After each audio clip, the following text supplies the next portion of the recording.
Concert Help channel.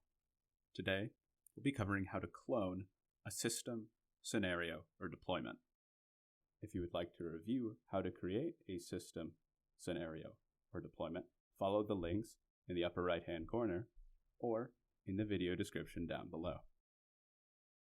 Cloning allows you to make and edit a copy of a system, scenario, or deployment.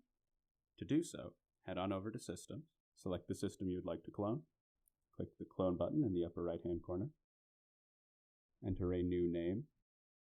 Cloning allows you to make a number of changes to your asset, including selecting a different OS template,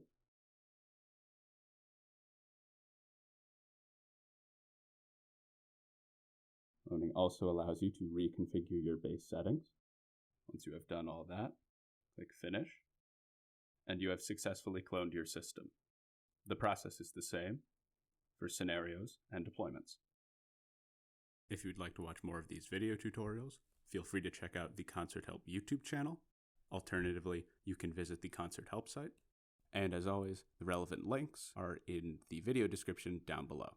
In the meantime, I hope you found this video helpful, and thank you for using Concert.